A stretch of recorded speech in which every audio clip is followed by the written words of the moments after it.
You're listening to Pro Booth Talk, education and insights for photo booth company owners. All right, welcome back to Pro Booth Talk. Lap, welcome. Hi, everybody. Welcome back, everybody. Thanks for joining us. Yeah, so Hi, Troy. Deeper than normal voice was Troy joining us today. Thank you guys for me. Yeah, of course. Introduce yourself, Troy. Who are you? What are you doing here? My name is Troy, and I am one half of Mirror Image Photo Booths. We are based in New Orleans, Louisiana. Orlando is my better half. He didn't make the call tonight. He's still in recovery mode after a crazy Super Bowl weekend. But we congrats. are a photo booth company that offers luxury weddings experiences, and we're also into corporate and brand activations. And you guys are definitely luxury. I took a look at a lot of your stuff and some really amazing quality you guys got going on over there. Thank you. We're super big on like you guys always talk about, quality is always important to us. The output and just overall the client experience is our top priorities. And how long have you been boothing for, Troy? I'm sorry, Jason. How long have you been boothing for, Troy? Tell us. 2025 will make it 4 years that we've been in business. And as partners, Orlando acquired the equipment, June 2021. And by the end of that year, like December of 2021 is when we became like full-on partners. And I jumped in with my expertise in like social media, and marketing, tied in with his expertise in photography. And we just hit the ground running. And like 2022 was our first full year in business. And instantly, like within 2-3 months, I saw like the vision that we could be more than just like a side hustle. I left my full-time job and fully dedicated myself. And then like 3 short years, like 2 years, honestly, we became like a 6-figure company, and just continue to keep growing every year. That's incredible. It's amazing. 4 years. And it's such a good pairing too with photography and marketing and social media. You guys have like the trifecta going on over there. That's great. Thank you. It was, I don't know, it was like crazy. Like, for myself, like I've studied like fashion merchandising. That was what I went to school for. But a lot of my experiences in call centers, customer service, like retail. I also like tried like multi-level marketing. I did Herbalife I still use the product today, but I joined like in 2012. So like almost over 10 years. So I kind of had that multi-level marketing experience, and a lot of those experiences, I would say like some of those things I failed at, and just jumping into the photo booth business, for some reason, a lot of those lessons and things that was like instilled in me just clicked. And I applied all of those things into the photo booth world. And I don't know, I feel like sometimes we make it easy, but it was like all of those lessons from the past, we just apply it to what we do today. Yeah. So you guys have seen a lot of success from what you're saying very quickly, and that's awesome. But where do you see yourself, like on a scale of 10 being your dream success level? Like where are you on that scale? What are you getting close to where your goal is and ramping down? Or are you just getting ready to take off? I feel like we are just getting ready to take off. It sounds so cliche when people say this is just the beginning. I feel like it is just the beginning. I feel like where we're from, I feel like we measure success by the amount of money we make, of course. So I feel like in some cases, like finding financial stability or the financial stability that we have today is a level of success, but I still don't feel like we made it yet. So sometimes I feel like we're like a 6, maybe a 7, because there's still so many things that we are striving to do professionally and personally. So we still have like a lot of work to do, and still so much room to grow. Just to be able to like, one of the biggest things I definitely like see for ourselves is our own space, as far as like a warehouse, or even something that we can like have maybe a studio that we could possibly also rent out for private events or photography sessions or something like that, just to add another stream of income to the photo booth business.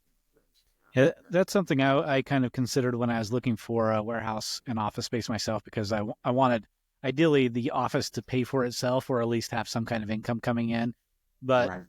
I wasn't able to accomplish that, but I'm very happy with what we've got. But I do wish that it had some kind of paid its own bills, so to speak. But that's all right. I hope you're Right. able So to make you're it not work. working outside of your home, Jason? I don't work at home now.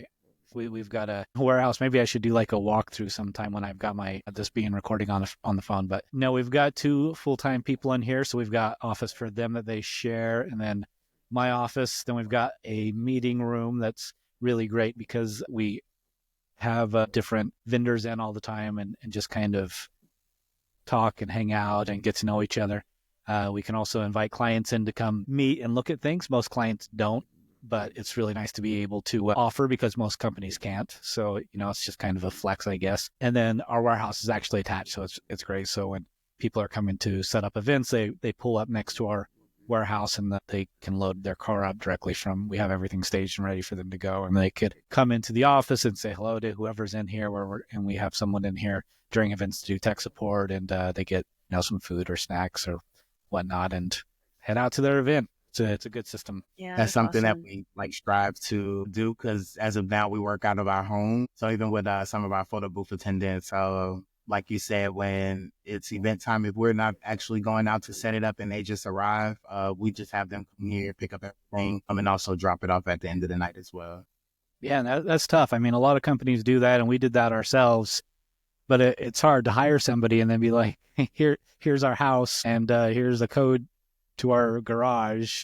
So it's hard, it's to get past that step. When are you coming into town for PBX? We'll actually get in town Friday.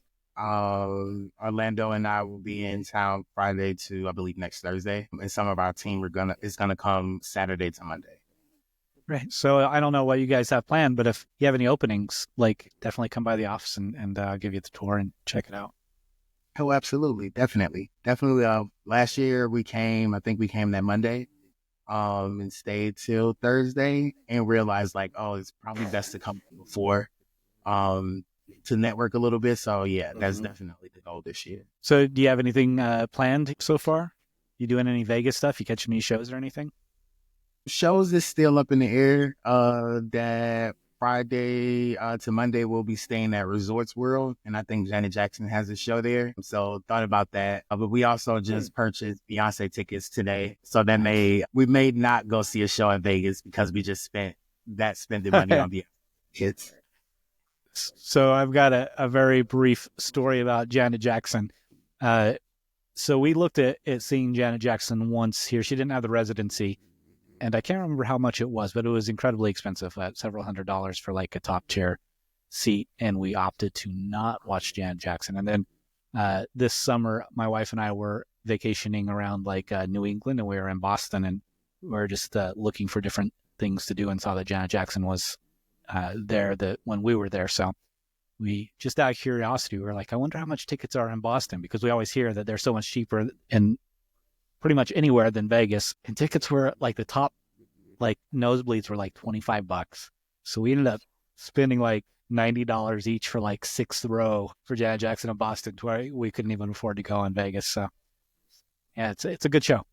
She brings it. Experience that. When do you guys going? Sorry, I just wanted to talk a little bit more about your company, because I tell some of our listeners like what you feel was one of the challenges. Like if you guys joined 4 years in, you guys are fairly new. Like, what were some of the challenges that you guys had to, like, in terms of like being in the industry technically later on, like a lot of us have been in this for like 10, 11 years. Like, what challenges did you face 4 years ago entering the market, just right after COVID, right? 2021 was just a year after COVID. Like, can you share some of the struggles and like some of the things that you guys experienced as you were trying to grow within that last 4 years, and like what made you guys stand out? I mean, I'm really curious about that. I would say the biggest thing what helped us stand out in our market was our imagery. For us, like I said, I come from like a marketing PR kind of background. So for me, it was very big to make sure that like our Instagram and our website looked like really good. like I said, Orlando kind of already, he was the visionary behind everything. So even before I jumped in, he already had the website built. He already had his Instagram. He already had his prices. But when I like joined and I kind of started to analyze everything, I noticed that he was posting just like everyone else who was only posting their output. You'll go to some of our competitors' pages and you would just see the events that they were doing, the 360 videos, see their overlays, and you weren't getting a feel of what the experience The really. energy. Yes. So instantly, I looked at our Instagram and the website as our storefront because, like I said, we don't have anywhere for our clients to come and see what our photo booth looks like, how it can fit into the aesthetic of their event. So instantly, I'm like, hey, whenever we go to events, we need to make sure that we are capturing the essence of the event, whether that's through video or photos. We need to be able to tell a story. Instantly just started like doing that. One of the things that we struggled with in the beginning, like a lot of people, is price, even though Orlando had his pricing on the website. And I feel like it was very competitive within our market. He wasn't underballing anyone, but it was still feeling like we were struggling to get those clients that I guess our ideal clients, we were struggling to book those. We're only getting people who wanted the deal. So we used to do, the first year, we used to do the Book Now deals. You can get 3 hours of the 360 for $7.99. Those tactics used to work, but I immediately know some of the clients that we were booking, they would only book whenever we would run those deals. So we started doing some manifesting. We like wrote down a list of all of the event planners that are venues that we would like to work with. And from that, I think the event planner who was like number 15 on our list, they emailed us like the next day, 1:00 in the morning, needed a photo booth. I think like the next day, told her our prices, and she was the first person to book us our full price, no questions asked, no negotiating. And then when we showed up, we delivered. And one of the things I also mentioned was the client experience. So it's like even the way that we show up to the event to set up, we always like to show up super early. We come branded in all black. And then when it's time for the event, we come back and we are dressed apart, still all black, but we look like we're there to work. And little small things like that, the client appreciate. What's super early to you? Because that means different things to different people. So, for instance, a lot of times we will always have guests want us to set up an hour before the start time. And that used to be stressful, especially for us in the beginning when we were still learning things. We'll get there an hour before, be anxious, sweating. So it's like, hey, we need to probably see if we can go maybe 2 hours early. So we started just asking the client, what is the earliest we can go? We asked them if we can get there as early as the decorators, because sometimes we can go as early as 10:00 in the morning, set everything up, and then don't have to be back till 6 p.m. So we honestly go as early as the client will allow us. We always try to at least more than 2 hours before the event start time, just to give us that time to fully get everything together without feeling like we have to rush and start sweating and whatnot. Yeah. And then from there, it was just always just making sure we present everything like nicely. And I feel like people just started to notice the difference in our presentation from others. And the event planner that we started working with in the very beginning, she has been with us over the past 4 years as we increased our prices. She's instilled in us the importance of like making sure that you're pricing your value and your worth. And we like honestly stop being afraid to charge what we feel like we're worth, but that like honestly took time. It took like a lot of like conditioning yourself, because it's like honestly, if you don't believe that you can charge a certain amount, client isn't gonna believe you're worth it. So it's like honestly like reprogramming yourselves. Yeah. So it's honestly like watching podcasts like you guys. I was on YouTube University a lot, listening to Kat, watching like seminars from previous PBXs. So it was like a lot of what I guess you guys would call like research and development, not in just the business, but like a lot of like personal self-growth it takes. And I think a lot of people don't really understand that. So it's like probably the self-growth is probably honestly the biggest struggle, because it's like even as we continue to grow, that's something that we have to continue to work on every day outside of the business itself. Yeah, I applaud that. And I think that is one of the biggest things that separate a lot of companies, people get into this looking to make money really quick and don't put in that hard work of research and learning and the hours it takes to just watch people talk and listen to people's stories and I'm whatnot. sorry. And hearing that you did that, I mean, it makes sense that you guys have been doing so well, because like with that extra education, that extra information at your disposal, it's a strong tool. I love that you brought up, Troy. I love that you brought up the part where you were speaking about, if you don't believe you can charge that much, how will your client believe you're worth that much? That was a turning point for me when I had that realization, because a lot of us, me and Jason, I feel like we keep bringing this up. Like, a lot of us in our industry set like this imaginary glass ceiling for ourselves, and we don't even throw out prices just because we think that should be the limit of what we should be charging. And we never go beyond that just because we're scared to. We create our own glass ceiling. And once you shatter that, reframe your mind on like the value of what we bring, it really just opens up so much opportunity for you. It opens up, and you get so surprised. You throw out quotes and you're like, this is never happening. And then I was to the point where I would see other boothers post what they were charging, and I just assumed that they were lying. I just thought there's no way in the world that anyone's charging that. And, then we just kept raising our prices. And still I hear other people charging so much more than me. And I'm like, how is this possible? I keep raising my prices. I can't keep up with everything, but we're pretty happy where we're at right now. But we did just do quote a mosaic in Boston. And, we included the costs for white labeling or travel, whatever we would have to end up doing, and just thought, there's no way this client's going to book, because this inflated cost of, the traveling and having a room for a week and all this. And they booked in 15 minutes, and they didn't even know we were traveling. So I'm like, is this what I should be charging locally?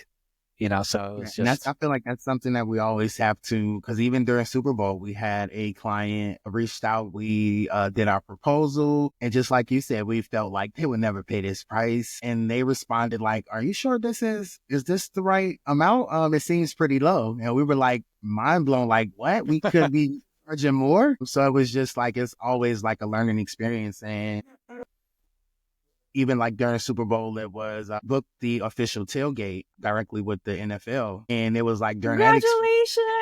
That's amazing. Yes. That's such a milestone at just 4 years, Troy. I mean, that's... Seriously. And it was growing pains through that experience because when Super Bowl came in town, or when they announced we were going to be hosting Super Bowl, I think right after PBS last year, they had the host committee meeting where all of the diversity suppliers came in. They applied to be a part of the community to potentially get Super Bowl opportunities, and we were deemed ineligible. So it was instantly shattered our dreams of doing anything of being a part of the Super Bowl. And when we got that email, at NFL.com, it was like, what? But with them, we had to increase our insurance. We had to get workers' comp. And that was all learning, because they wanted a 3 policy. And I think when we were getting quotes to increase our policy, I think one of the highest quotes was would have been a $2,000 premium.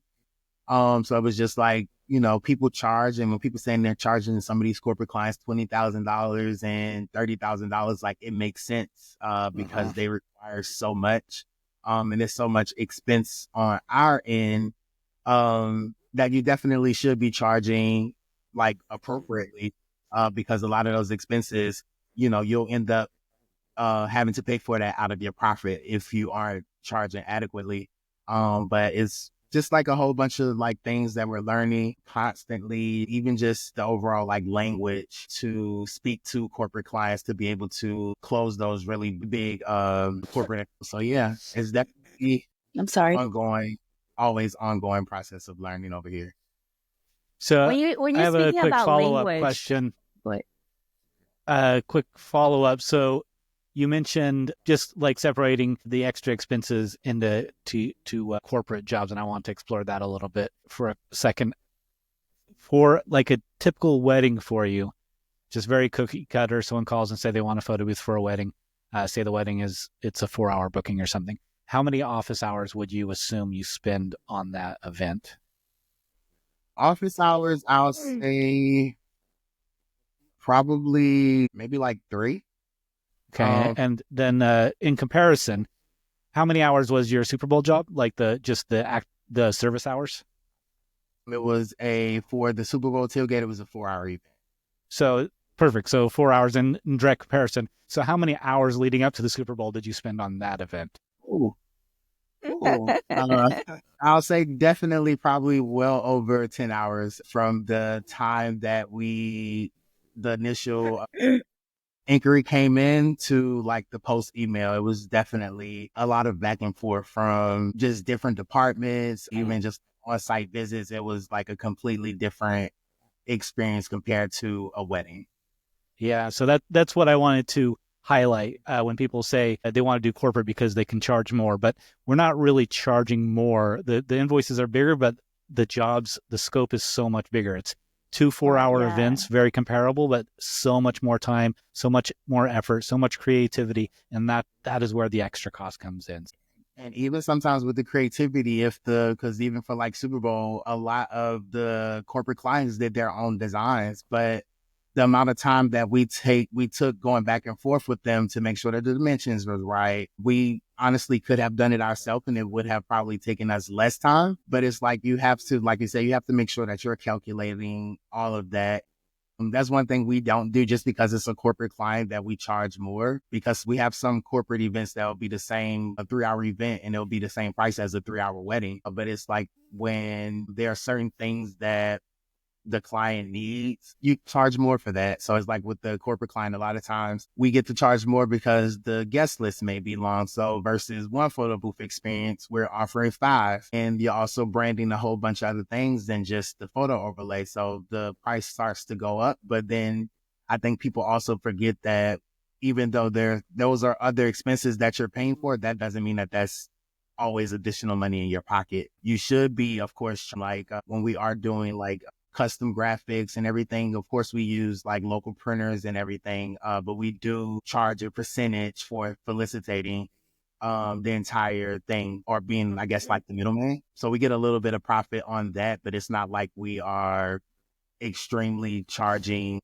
the client like crazy numbers. So for instance, whenever we wrap one of our photo booth, our selfie booth is like it's like a $400 job when we pay the printer. But we charge the client like an additional 30% just for facilitating the entire process, just to make sure that we are, we have to make the phone calls, we have to send the email, so we're getting paid for that, not just charging them an extra $700 to get the photo booth wrap. So it like has to make sense, because sometimes you may get a client who wants to see everything kind of itemized, and you can't just be pulling numbers out of your butt, Yeah. But it's also like your time to wrap the booth is you have to ensure that the wrap gets delivered, set up. If for any reason the printer screws up, it's your responsibility, and it comes out of your pocket to expedite the delivery of a replacement. Yeah, and honestly, if for anybody who has never gotten a quote for a wrap on a booth or anything, a wrap on like a car, anything like that, the wrap cost, they have a wrap cost, and then they have an install cost. And what we charge in the photo booth industry for installing is nothing. It's nothing compared to what the actual sign company will charge you for install. So if you're buying a wrap for like $200 and you are selling it back to your client for $400 for double, that is still a real big deal, because that's still a steal, because the actual company who's printing these would charge probably triple that, and they don't go on site. They have to bring that booth or that item to the shop and then come pick it back up. We actually take it to their event, just to put things in perspective for anybody that feels kind of weird about marking up on wraps. I mean, and on site, you easily invest, anywhere from 30 minutes to 2 hours, depending on how complex this booth is to wrap. If you have to unwrap it, like rewrap it, things like that. So don't feel any kind of way about marking up wraps, guys, because I know I get that question a lot from people.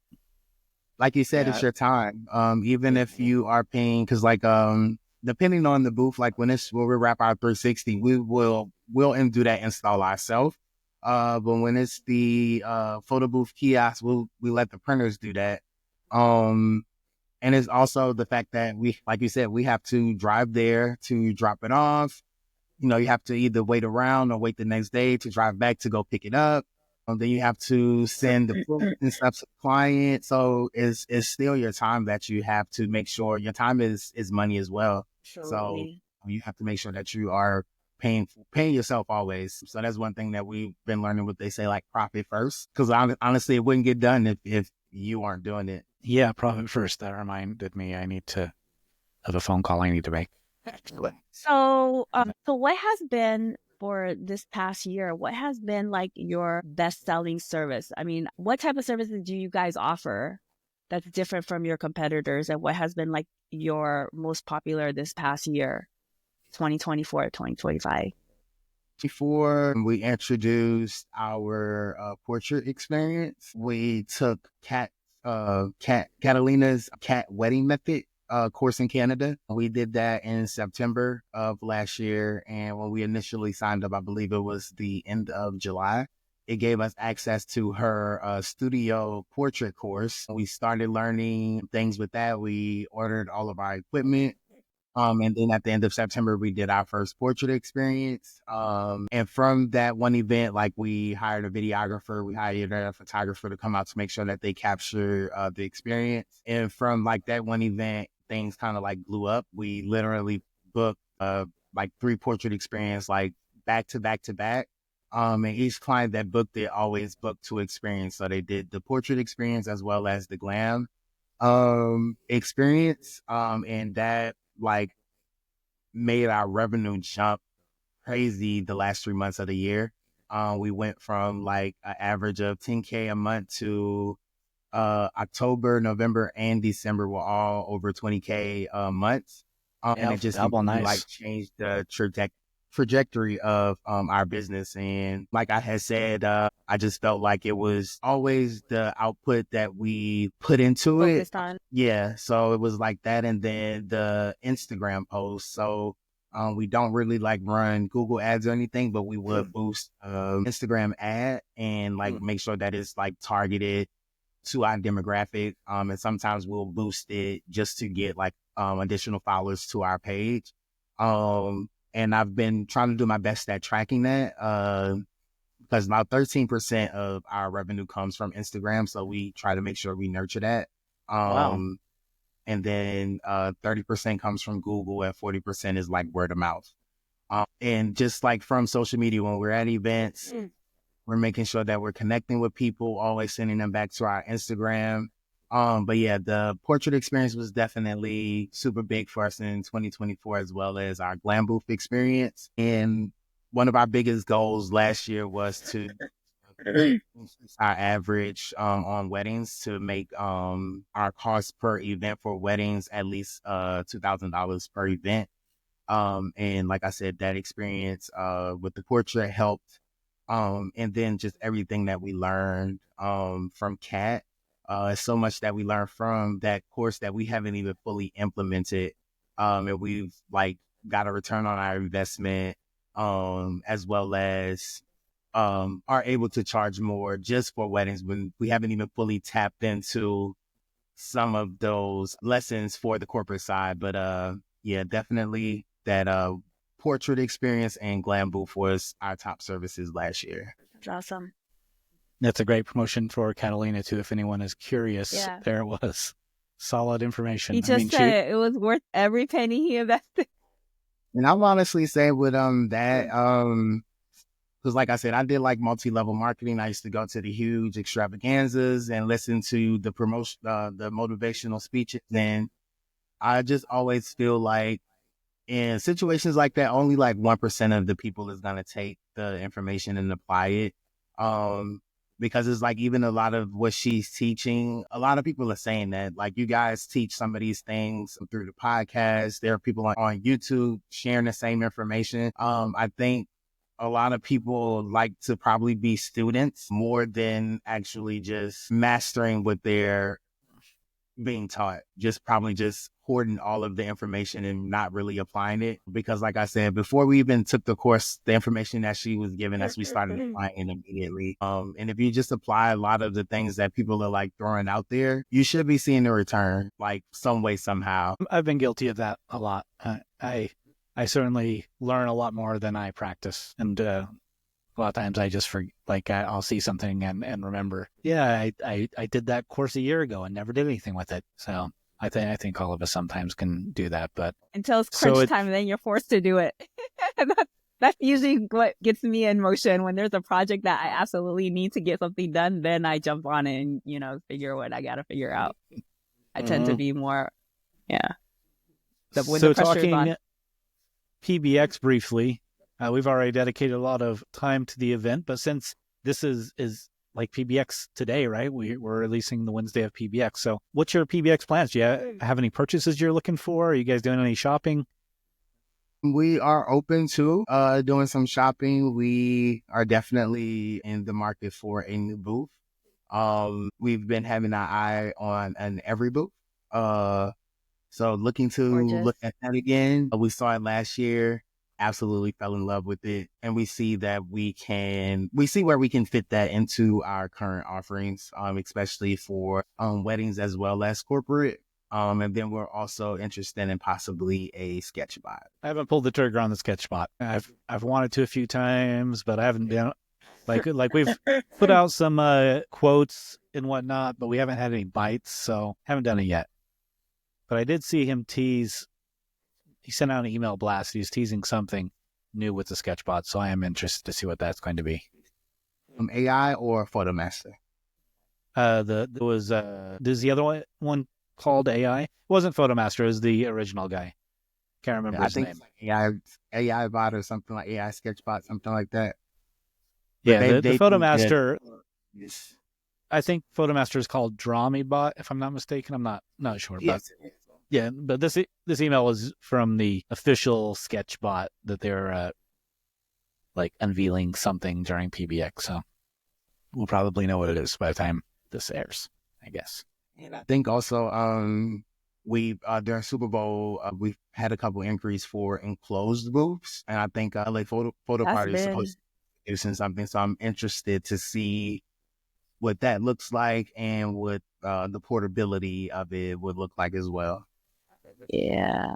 Jason Cage put something together. That's been on the rise. Oh, did he? Yeah, check out what he has. He's taking some like orders right now. So he's gauging interest maybe right now, last I heard. But it's really beautiful. If you haven't looked at it yet, go check out what he has. It's really nice, and it's extremely portable. They've been on the rise in demand for the last ever since what's that guy's name? That guy who does all the war shows. They've been popular. They've been requested for the last year or two. So I feel like it's almost I feel like I don't want to say this, but I feel like it's almost inevitable that we're going back. Yeah. I don't want to say this because they're so heavy. They're so. I hope not. But that's like a research of it. Yeah, the only thing that I've seen though, the ones that have inquired for it, they just don't have realistic budgets for it. I mean, the type of time and effort to deliver an enclosed booth is just so much more involved than just an open concept that most of them have had sticker shock at the cost. And that's now with enclosed booths being technically collectors. I feel like the ones who have enclosed booths, they're collectors because they're so hard to come by. So the price that you quote them is a lot higher. People are not expecting that. I think they're expecting basement bottom budget pricing. And so I don't know. My mind is still wrapped around whether it's worth the investment, because just like when Glambot came out, it's a very niche product. Definitely, if you're investing early, I mean, you're definitely, you have the opportunity to win those clients. But there's just a lot of people who are fishing that are just they don't have any budget even close to what it takes to deliver it. So I'm wondering if with the enclosed booth, if that's going to be the same trend. People calling for a $300 enclosed booth. And they do that. That was even what you just said was one of the reasons why we never haven't really put thought onto the Glambot, because I think we've only had one client to ask for one. and there's a few people, and I think maybe 3 people in our market that has them. And like you said, it's a very niche like market of people who would go for that. And I feel like if you already have like one of our photo boothers here, Boogie Booth, they do a lot of Boogie Blue. they do a lot of Yeah. cool events and activations with our local sports team. So they have the Get Glambot, and I feel like they were like the perfect company to do that because they already have some of those corporate accounts that will possibly have the budget to pay for that. Versus like we've only had one client to ask for it. One of those things like, hey, I'm not going to spend or dish out $15,000-$20,000 for a piece of equipment that only one person is asking for. So yeah, that's one of the things. But Troy, I am a believer of being an early adapter. Is it still early? Because, well, I feel like it is because there's a lot of people that it's kind of like 360s, like early adopters where, you know, you had like a couple in your market, maybe 2-3 people in your market that invested in 360. And then like a year later, when they blew up, that's when everybody else eventually jumped on. I think with Glambot, I think it's still early. So the ones who are investing in them, and this is the thing, like you have to create your own interest. So like some of the services that I brought out and introduced to clients, like people were not reaching out to me asking for, you know, like a studio booth. They weren't asking for glam. I put it out into the market and I attracted that, and eventually those were the clientele. So you can create your own demand. And I feel like when you're an early adopter, that's what ends up happening. Is we talked about this in the last podcast, Jason. I was saying like it's an investment and it's a gamble. But if you're an early adopter, you're able to capture a lot of the business early on, and then you establish yourself within that market as that go-to for that particular service. So I feel like Glambot is still early because in each of our markets that I know of, there's only like a small number of people that own them. You know, either the client is reaching out to them or the rest of us are reaching out to them to white label. So I think as an early adopter, you just automatically have an advantage, you know? Sure. But like in contrast to 360, like 360 was able to blow up because the purchase price to get into 360, the floor fell out. You know, it was very, very cheap. People could buy 360s It wasn't from like that initially. like $500. No, it wasn't. It wasn't but like that but initially. that's when it blew up. When it blew up, it was like that. The Glambot will never be like that. Like a 360 is very easy to build. Like anybody with the tools can just put that together, and that's why the price got so cheap so quickly. But Glambots are not easy to build. So like the price is never going to get that low on Glambot. So I don't think we're ever going to see that level of saturation. So I think really you'll always be an early adopter because there's never going to be more than a couple people in each city with the Glambot. The price is just going to be too out of reach. But I think somebody's going to get those prices as low as they possibly can. Well, of course, sure.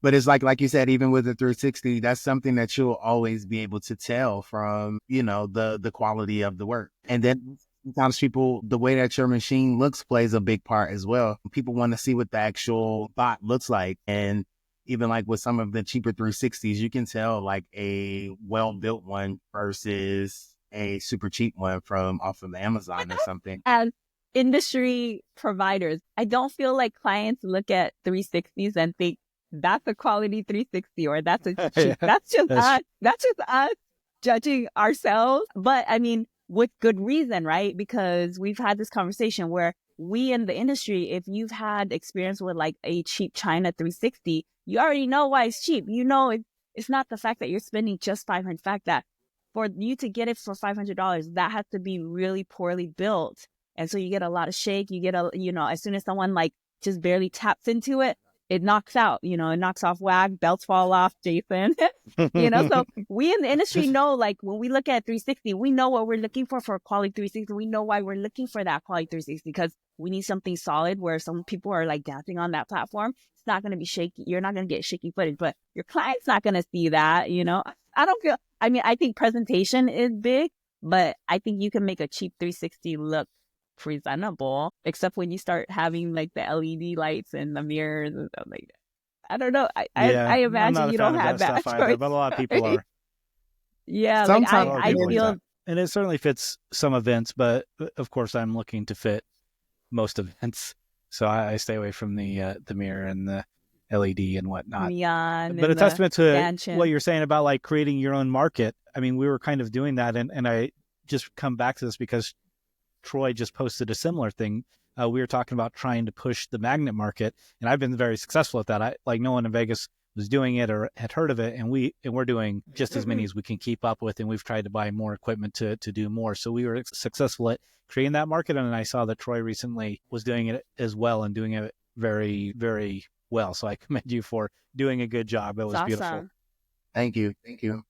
And like you said, that's all in doing your research and development, doing your market analysis to see what could you offer that your competitors aren't, to kind of like give you that edge. And even sometimes if your competitors are offering something that you are, how can I do it differently to make it our own and not a carbon copy of someone else? Yeah. So yeah, we always are trying to, even just the fact that Orlando has a photography background, we also try to create like photo shoot experiences and turn them into photo booth experiences, to kind of give people that like elevated type of experience. And that's kind of one of the things that even sets us apart with our portrait experiences, because we make it feel like a full photo shoot experience. Well, typically with our photo booth experiences, like we try to definitely engage with the guests, but it's like a very quick, hop in, get your photo, put your number in, let's get the next person in. Versus with the portrait experience, like we take time with the folks that come into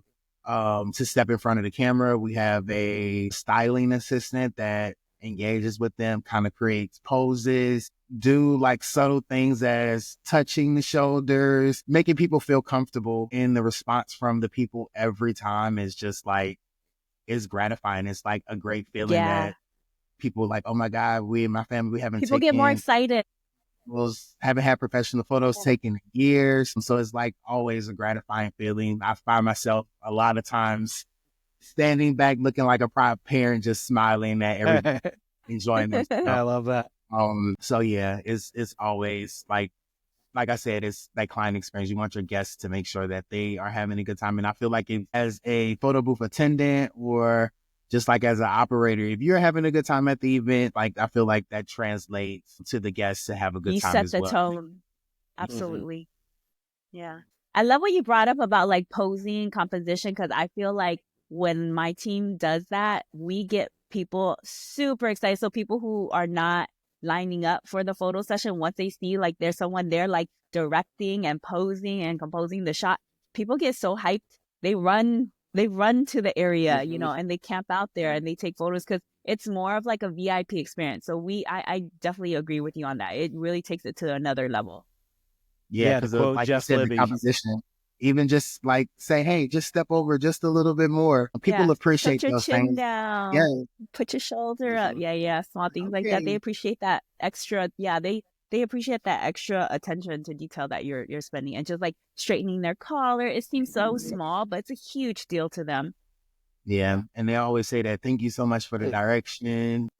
Yeah. And it'd be like we always tell our photo booth attendants is like, just like any job, like whatever you have going on at home, you leave that at home. And when you are at the job, is like become someone else, like step outside of yourself. And I always like to say, like, I'm a very like laid back. I kind of feel like I'm introverted and I'm extroverted when I'm around people who give me energy. But it's like at events, I become another person and I'm like super outgoing. I'm trying to get everybody over to the booth. And honestly, it just makes the event go by faster when I'm enjoying myself as well. Like turn on the show. That's what I feel like we do. Yeah. Like you got to turn on that personality. You got to turn it on. Yeah. When you're looking to hire people, that's who you need to look for, is the people, like a lot of times, like those people that did like a drama club and stuff like that, they know how to turn it on. They know how to show up, and like when the lights turn on, they turn it on. They become a different person, and doesn't matter, like you said, what's going on at home or whatnot. They are entertainers, and those are great hosts. Yeah, and that's like all of our booth attendants, they like come from that type of background. They're some type of performer or artist in some way, shape, or form. And like you said, I feel like they make the best attendant. So what type of service did you guys deliver at the Super Bowl? And the other question is, what you delivered, was that what you initially pitched? Or did you guys have a lot of back and No, forth that's a good between question. concepts, creative concepts? And how many concepts did they flip back between? I would say every inquiry for Super Bowl we pitched the trading card experience. That was the first one. Literally every inquiry we got, we pitched the trading card experience. Unfortunately, no one booked it. How's our experience too? We did for the official tailgate, they wanted 2 mirrors and 4 roamers. So we did that for the tailgate. And then all of the other experiences were like a glam booth or a situation. Pretty standard setups. A lot of the back and forth was honestly all of the branding conversations. But yeah, it was super fun. It was like probably 3 or 4 events per day. So it was like a lot of logistics so that we had to make sure that we stayed on top of to make sure like no booths were double booked and that we made sure that we had like people in places everywhere. And I don't know if like everything like worked out so perfectly. Of course, I think like that's when like all of the inquiries started to come in. That's when we actually booked the Eagles for their welcome and post game party. And that was an experience of its own as well because them being the contending team, we've had their graphics for if they won and if they lost. So we had to like have 2 events prepared. We were at the football game. Our team was like on site at the event. So it was like, we had to make sure that we communicated with them to let them know like, hey, which event to get ready to load. But it was like super fun. Probably one of the stressful too. Yes. Yes. With juggling equipment, staffing, logistics. And then when you were at the Super Bowl game, did you have issues with like internet? Because I know when I'm at the stadiums, they like make internet not that accessible. One of the things, that's how honestly like the partnership with Verizon came about. They had a Verizon Business Summit. And we met some of the corporate sponsors from New York, and they asked us if we were Verizon customers. We just so happened to be. So from there, they just started like asked us if we would do like interviews. They had us in the newspaper. And so one of the biggest things was Verizon was a Super Bowl sponsor. So I think when Taylor Swift came in town, she bought probably about just as big as a Super Bowl crowd. So during that time, Verizon was in the city rebuilding towers to make the connection for Super Bowl as possible. So like we had no internet issues at all during the game. Wow. Can you see my face? Because that's shocking. I think he's contracted to say that. You're telling me you're sitting there watching the game while your team was working out in the field, and I'm thinking, wow, that's kind of crazy knowing the type of internet that I've had in the stadium. So that's pretty amazing. Verizon needs to come around LA. Even towers. They provided because for the official tailgate with the NFL, we found out, I think the Friday, when we did our walkthrough that Friday, we found out, we actually had a couple issues that we ran into. That Friday, we found out that we wouldn't be able to connect to their Wi-Fi. And the tailgate was huge. It was like covering 3 huge parking lots. And we had like 4 roamers roaming the entire event. And we were doing Spot My Photo. So it's like we need a reliable connection when we're on all of our like Verizon ads. It's talking about how important instant sharing is. And that's like a top seller in our business, instant sharing, just for them to say, oh, you guys don't have internet. So we're like, dang, we won't be able to instantly share to the guests. So we immediately called Verizon, let them know what was up. And they provided us 2 huge like mobile Wi-Fi boxes that we were able to connect on both sides of the venue for our team. What a great partnership. Oh my gosh. So that was like super helpful. The team had no issues. And I think that event had like over 7,000 people. No one any type of connection issues. So it was like such a blessing and it's such a cool partnership to be able to be involved with. And they treated us like so well during Super Bowl. I felt like I was a social media influencer. They invited us out to some of their private parties, won Super Bowl tickets, got some cool one-of-a-kind swag. Like we got these cool, I think it's like $400 vests, a Super Bowl vest. Wait, what? You have it? Do you have it for us to see? We wore, I think the picture that I posted on Facebook of us with the Super Bowl tickets, those are the best they gave us.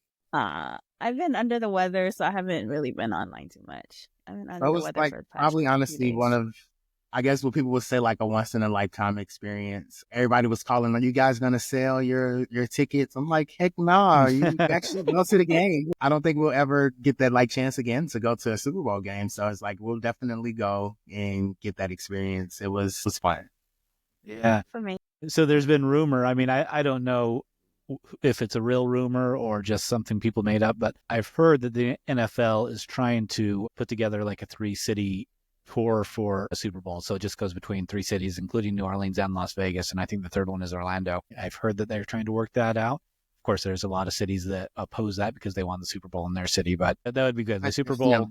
Las Vegas and New Orleans is probably, I know for sure New Orleans has hosted the most Super Bowls. And I just like Las Vegas, I think the amount of hotels that the cities have, as well as you can like literally walk from the dome to your hotel, to restaurants, to bars, that it just, those cities, as well as the weather, make it like the perfect places. So I definitely wouldn't be surprised that Vegas continue to get more over the next couple years. And I know for sure New Orleans will get more because they spent almost well over $500,000 in renovations to our stadium to continue to be able to bid for more Super Bowls in the future.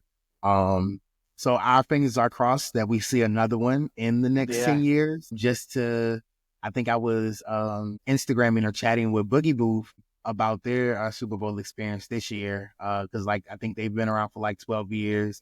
And the last time New Orleans had a Super Bowl in 2013, I think they said they were like 2 years in business. And I was just saying like, how cool is that? 11 years ago, you guys just started. I can only imagine what your event looked like then compared to the activations you guys are getting today. So I can only imagine, the same for ourselves in the next 10, 12 years if we were to see another Super Bowl, as well as you guys in Vegas. Now you've got all those connections. Hopefully you'll see it more frequent than that. Hopefully it'll be an every 3-year thing, because we have different things come through, like F1, for example. Everyone was excited about F1, and it really didn't do anything here. I think the clientele that attends F1 is too wealthy. I think they just kind of fly in on their private jets. They don't leave any money here. They watch the race and they leave. Whereas like Super Bowl, it was like a second Christmas season for us, because like every single club, every nightclub, every bar, everyone was having Super Bowl parties and stuff. So yeah, it was like a week long of just nonstop action of every booth being out, everyone being staffed. And it was, everything that we did was really fun too. Like you're saying, it's just like, it wasn't a bunch of just like standard stuff. Everything like the Mandalay Bay had this Super Bowl experience, and they had, all kinds of games and different activations for, throwing footballs and things like that we got to be part of. So we really liked Super Bowl. It was, besides financially, it was one of the funnest times to be in the photo booth. And I would say whenever anybody experience huge scaled events like that, I always feel like even like learning lessons from when we get Essence Fest, I think that's always just take the time to, of course, get your money, but also take the time to like enjoy what's going on, because a lot of times it like happens so fast that you really don't even get to enjoy like some of the experiences that you had. So that's even like for us, I believe our first Essence Fest, we were just like super excited to be a part that I felt like we overextended ourselves, where it was just like working. It was event after event after event that I felt like we really didn't enjoy ourselves. And so it was like last year for Essence, we made sure that we booked enough where we didn't feel overwhelmed. And then even like for the Super Bowl, we made sure that we shared this experience with other folks as well. So we hired our friends who are photographers to be a part of it, as well as when the NFL asked for 2 mirrors, we only have one that we partnered with a business in Texas to bring their mirror. So they were able to have an experience as well as they didn't work the event at the tailgate because we had to like go through background checks and everything, but they provided our mirrors, their mirror for us still. And then the other activations that we had, we like hired them to be the booth attendant. And they got to get in on some of the fun, got to see some celebrities as well. So it was just, don't hog the experiences, share. And I always feel like because we share our opportunities, like a lot of things get blessed with even more. Yeah, partnerships. Build those. All right. So we're running at about an hour, so we probably wrap things up. Do you have any closing thoughts, Lap or Troy, either one of you? Anything that we haven't discussed that you wanted to bring up? No? So if you're listening to this on publish day, it's PBX. Thanks for taking a minute away from PBX to listen, but find us. Find Lap, find Troy, find me, say hi. Let us know that you're listening, and Buy us all a drink. Yeah, buy us all a drink. buy us all a drink. Thanks for joining us. Congratulations again on Super Bowl and your 4 years, like everything, man. You guys are just killing it. 4 years. Amazing. And Guys, I wish I had near the success that you guys are experiencing in my first 4 years. It took us it's a lot longer. impressive. Yeah, definitely. Really Thank great. you guys. Really appreciate you guys taking the time out for us to share our story. Can't wait to see you guys meet in person this week, or I guess next week for PBS. Now, when it's late, we'll be meeting now. Definitely. All right. Thanks, everyone. All right. See you guys soon. Thank you. Bye. To keep the conversation going, join our Facebook group, Pro Booth Talk Community. If you enjoyed this podcast, consider showing your support by subscribing, liking, reviewing, or sharing this topic with someone in the industry.